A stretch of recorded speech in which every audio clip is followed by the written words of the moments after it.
Welcome to Your Hero Academia by Fangirl48 on AO3. Chapter 9 UA's Hero Course. As nerve-wracking as it was waiting for exam results were, the first day of school was always 10 times worse. Thankfully, the introduction of the UA open house for the dormitories and unforeseen results. Returning second and third years who helped out could meet and catch up with their classmates. It also gave older student body a rare chance to mingle with the other classes, all without having the looming competitive nature that the sports festival and culture festival fostered. As for the first years, many walked into their homerooms and were greeted by familiar faces. For those who hadn't attended, a few icebreakers were all that was needed before everyone was introducing themselves and making friends. The only class that didn't seem to share this attitude was the new Heroes class 1A. Everything had been going okay in the beginning. The members of the new Alliance Heights had all seemed to be able to strike up easy conversations with their new classmates. Only Todoroki, who seemed intent on ignoring everyone, and one other student named Bakugo were immune to this cheerful, welcoming atmosphere. When Ida walked into the classroom, all the engineer wanted to do was make a good impression. But when he saw Bakugo's feet on the desk, something inside him snapped. Marching over, Ida stood and glared at the blonde. "Kindly remove your feet off the desk this instant." Bakugo looked up, face blank for a moment, before smirking. The explosion user had been waiting to see which of these extras would try and assert themselves as de facto leader of the class. The best way to find out which idiot thought they were better than him was to set up a situation like this. Either someone tried, like this extra, to assert themselves, or they all rolled over and allowed Bakugo to take his rightful place on top. So far, the explosion user was getting better on the two-toned idiot on the back who tried, but that idiot seemed more interested in ignoring everyone like he was better than them. Better than Katsuki. After Bakugo showed glasses here, he was really who's in charge. The rest of these losers would fall into line. And then he would show that half-and-half bastard where his place was. Huh? What was that? Did you say something? Ida pushed his glasses up. Amongst all the eyes watching the pair, nobody seemed to notice how a few people seemed to look around the room, as if they were searching for something. "This is the first day, and you are already damaging school property. I'm asking you nicely to please remove your feet." "You're kidding me, right?" Bakugo grew as he looked at the others from the corner of his eyes. Good, he thought, seeing that everyone was watching him. "What did your old school put a stick up your ass? Or were you just born like that?" "How rude!" Ida looked shocked. Taking a deep breath to compose himself, he extended his hand. "Let's start again. I'm Tenya Ida, who previously attended Somei Private Academy." Huh?" Bakugo stood up, slamming one hand on the desk. "That means you're some stuck-up entitlist, right? Maybe I should blow you to bits to see how the real world works." Ida reeled back in shock. "You would threaten your classmate? How awful, and you wish to become a hero?" As the door slid open, and Uraraka walked in, completely unaware of the tense atmosphere she had just snapped. Most of the others thought, gave an internal sigh of relief, slightly thanking the girl for her timely interruption. Kaminari, though, noticed Uraraka's depressed face and gave a huge wave to take the attention away from what was happening across the room. "Yo, Uraraka!" The electricity user smiled brightly. "You were nearly late. Did you find him?" The brunette just sighed deeper and shook her head. "No. Has he shown up yet?" "Afraid not," Kaminari smiled, leaning over his desk. "Midoriya better hurry if he doesn't want to be late." Midoriya. That caught Bakugo's attention. Meanwhile, Ida shifted his attention to Uraraka as he robotically moved towards her. "You! Ida pointed his hands, making chopping motions. You are the puking girl from the exams, right? I am glad to see that you are okay. What's he talking about? Jiro asked, looking at Kaminari. The pair had lived in the same city, but never met before. However, they showed interest in underground bands, led them to becoming fast friends. The blonde just shrugged. According to Midoriya, she overused her quirk in the exams and blue rainbow chunks. Uraraka blushed and tried to hide her face. Meanwhile, Jiro's Jack snuck under the table and tapped Kaminari lightly for his crude choice of words before returning to her phone. If you are here to make friends, then I suggest you pack up your stuff now and get out. The voice startled the students. Faces full of dread, Uraraka slowly turned around and saw a yellow thing lying on the floor. Giving a small cry of alarm, she jumped closer to Ida, nearly knocking both of them into the floor, failing to recognize the face staring at her a moment too late. Zipper, shutting down and holding a juice pack, reached out, emptying it with a single squeeze. The yellow caterpillar-looking form slid into the class, shutting the door before a man emerged from within. It took you 8 seconds to be quiet. That's not good. Now, this is the hero course. Aizawa spoke, walking over to the podium, looking at the students. My name is Shota Aizawa. Wait. Where's Midoriya? Some of the students frowned, wondering who this framed Midoriya was. Before anyone could answer, one of the ceiling tiles quickly slid open, a red mark appearing on the underground hero's forehead for only a split second before he dropped to the ground. A large bang followed as something was thrown into the floor. Screams erupted as the class erupted into chaos. A dark shaped down from the ceiling, metal gliding in its hands.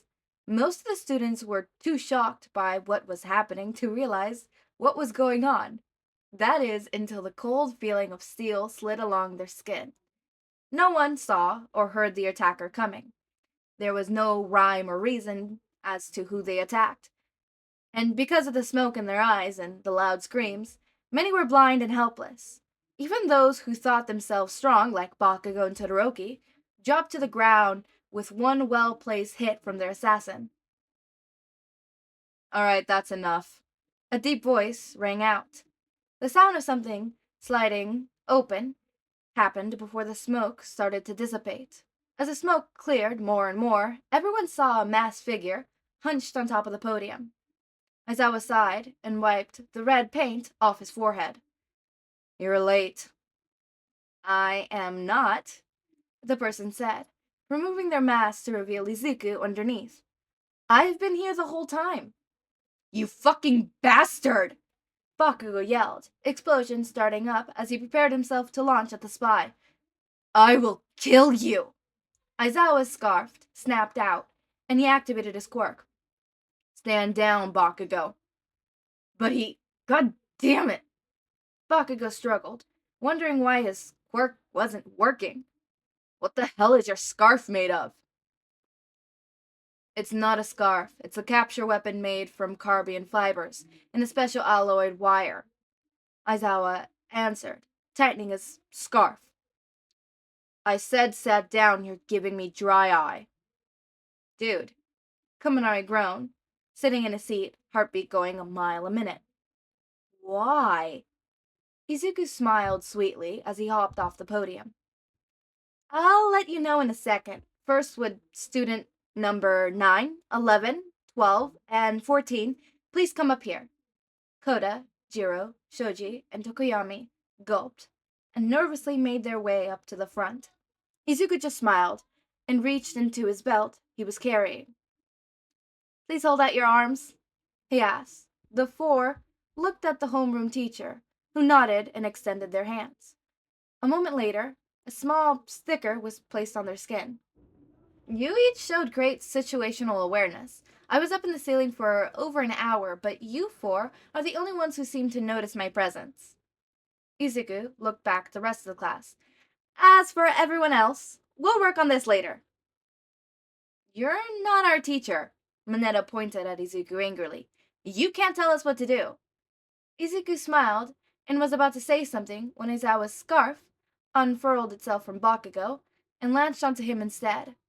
Wrapped up like a mummy, all the vibrant-haired boy could do was sigh when Aizawa started talking. Like I was saying earlier, I'm your homeroom teacher, Shota Aizawa, and this... The man spoke, holding Izuku up, so he was dangling a few inches off the ground. Is your last classmate, and your other teacher, Izuku Midoriya. The shocked cries and shouts of confusion that followed had Aizawa activating his quirk again. Quiet! It took the class almost 4 seconds to be quiet. Satisfied with a better time, Aizawa walked over to his sleeping bag, dragging Izuku with him. He reached inside the comfortable yellow material and pulled out a single gym uniform. Get changed and meet me at the field. 1. Aizawa ordered, walking out of the door and slamming it behind him. Explain to me what exactly the hell you were thinking. Dark eyes glared down at Izuku. It was just a small test. The boy shrugged as he continued to remove all the hidden items from his outfit. I needed to know where the baseline was. And? Izuku's lips pursed like he bit into something sour. Mixed reactions. Not bad, but not good either. Explain, Aizawa demanded. Like I said, the 4 who sensed me have good instinct, Izuku explained, stripping his jacket off and putting on the gym uniform jacket instead. Jiro and Shojiro's quirks must have let them hear me. Koda may have tipped off by an animal that may have known I was there, and Tokoyami's quirk kept popping out a little to search for me. And shooting me? Aizawa gestured to the still red mark. No doubt the pain pellet he shot came from Power Loader's newest resident's problem child.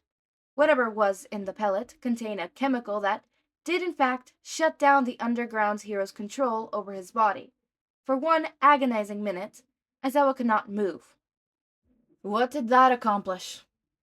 I needed to know who was gonna fight or who's gonna flee, Izuku answered, waving as he saw one of his classmates walking towards them. Lowering his voice, the traveler looked up at Aizawa.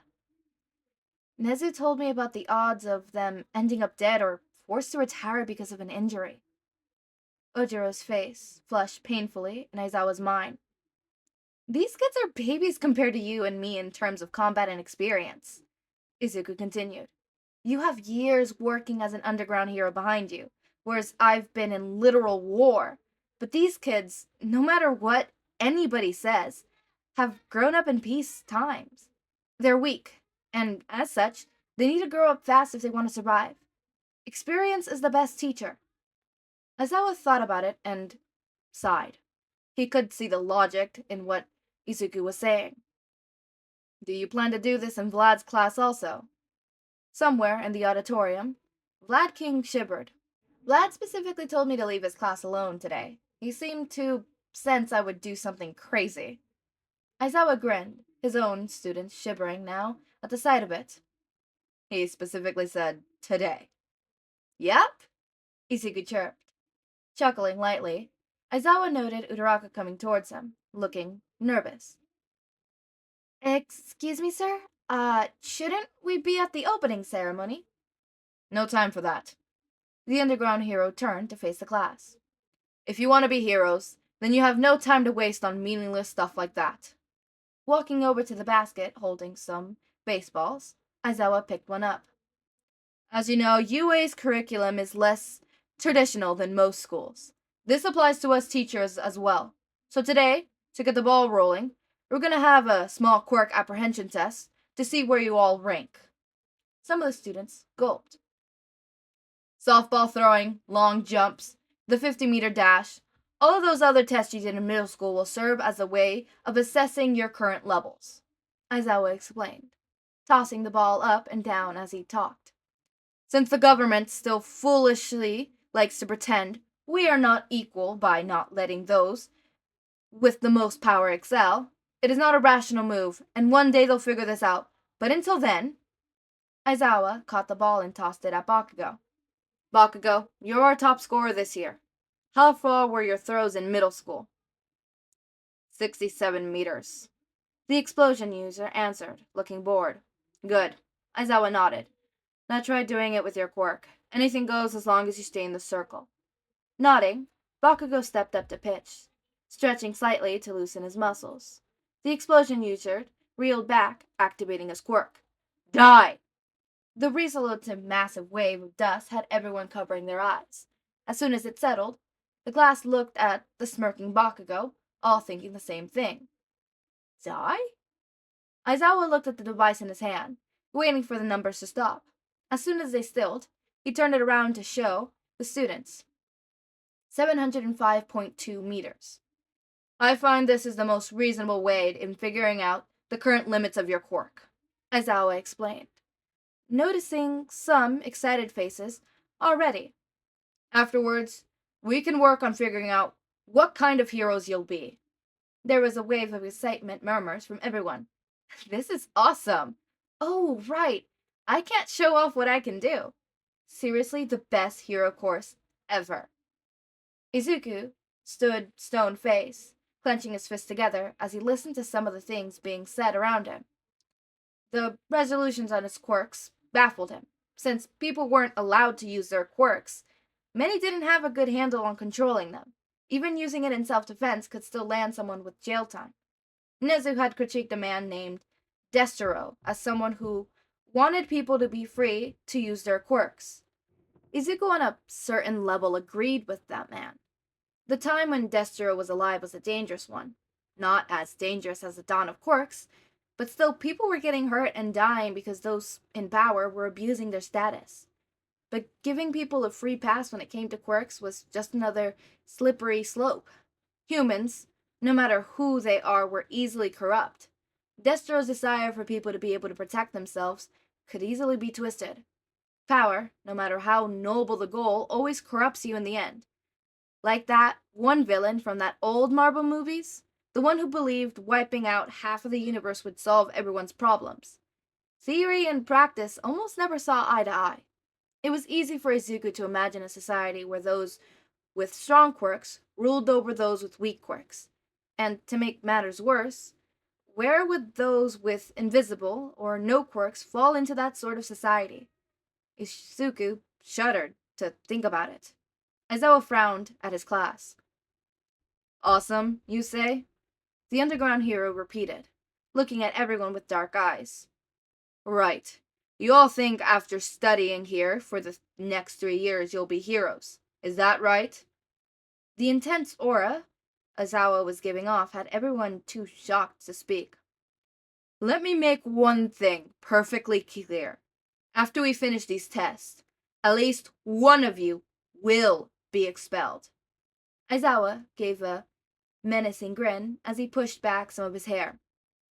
Welcome to the UA's hero course.